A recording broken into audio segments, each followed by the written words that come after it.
Hi, I'm Shakib, and if you're in the process of learning choreography or just starting out, just keep watching. So, today I'm going to share my own opinion of the 7 most important skills when it comes to choreography. It's ordered from highest to lowest priority, so you know what to prioritize first and what last. Alright, number 1. Be familiar with the stages of an attack.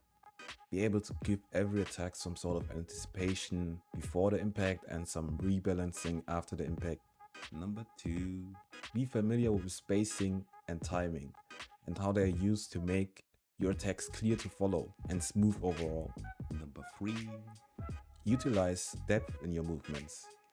So instead of just up, down, left and right movement, use movement that goes toward or away from the view.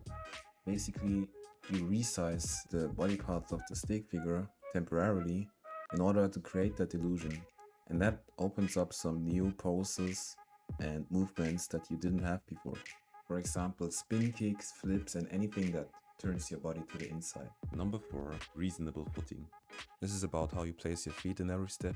Because while moving forward, you're doing things that turn your foot around, and you're always trying to have stable weight distribution at the same time.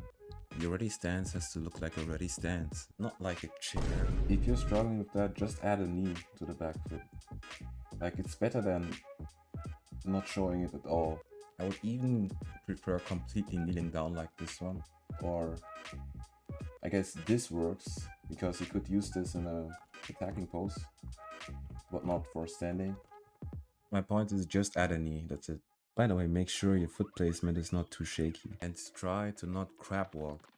If you are inspired by a fast-paced choreography animator that uses crab walking, there's a high chance that you end up crab walking and your choreography doesn't look good.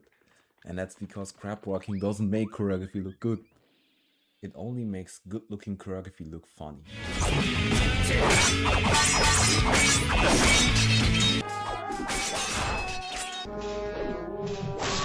Number 5. Make use of combos. Every attack should create an opportunity for another attack.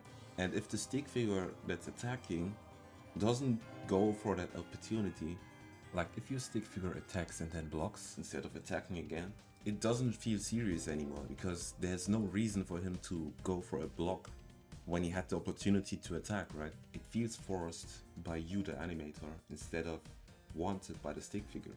Keep going for attacks. Even if the opponent blocks, just keep attacking, just keep the flow of the choreography going. Because the intention of a fight is to finish off the opponent.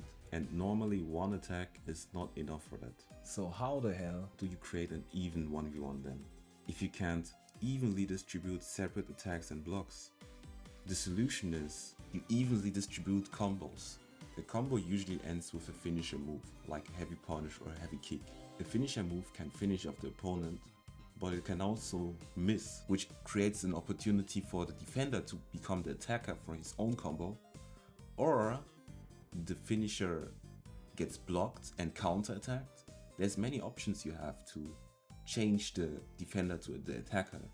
And I'm not saying you always have to reach the finisher move before switching attackers. You can also interrupt the attacker mid-combo. But my point is you don't have to always do that after just one hit. Keep hitting even if the hits don't succeed. Just keep the flow of the choreography. Number 6. Rhythm and switch-ups.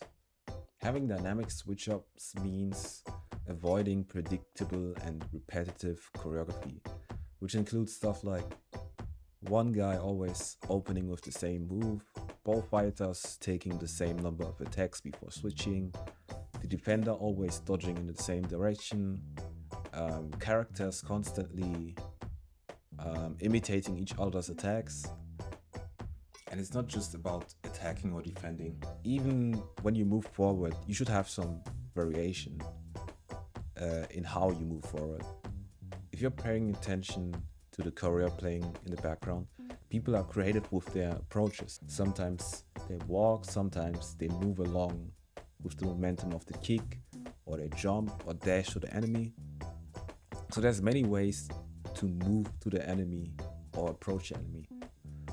And you should be able to switch that up. Character-wise, it makes a lot of sense to switch up, because you can have a dodge where the stick moves back, spacing away from the attack, but then the second time he dodges by rolling forward instead, because this time the attacker adapted and attacks with more range to the front, so a back dodge wouldn't work this time. I think I said enough about switch-ups.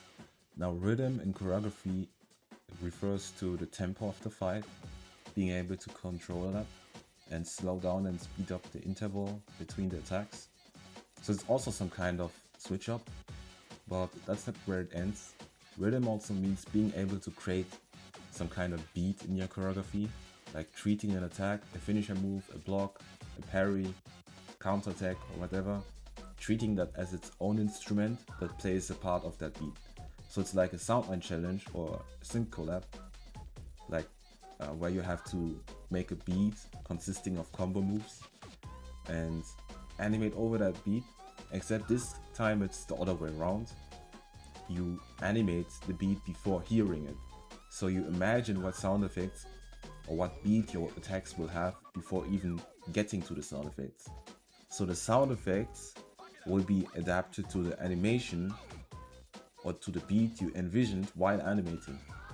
And that way, even if someone else is going to sound over your animation, the rhythm will be the same and still likely sound almost how you imagined it. This is a bit more advanced because this requires rhythm in your timing and being able to see the vision of the sound effects before you hear them. Okay, I have a few examples, so pay attention to the rhythm and switch-ups within the choreography.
Number 7.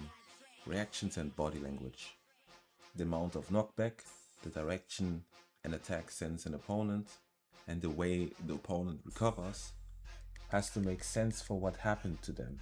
It's not just strong attack equals strong reaction, but the reaction itself has to reflect how effective the attack was.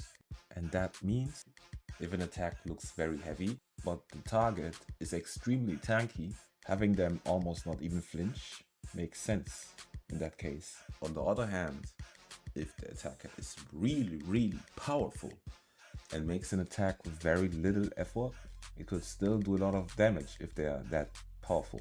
So make sure to communicate how effective the attack was in the reactions.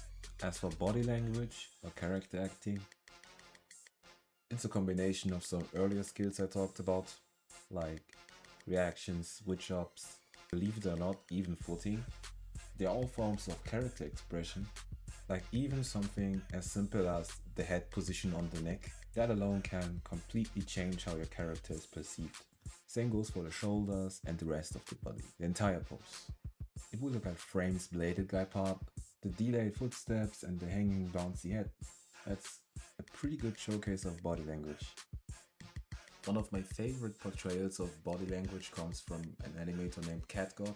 He shows character expression in pretty much every move, and there's like an intention behind almost every pose in this choreo. And as you see, it's also super entertaining to watch, so you don't really have anything to lose once you practice the other skills like footing, timing, switch ups. Just go for body language. It makes your choreo so memorable.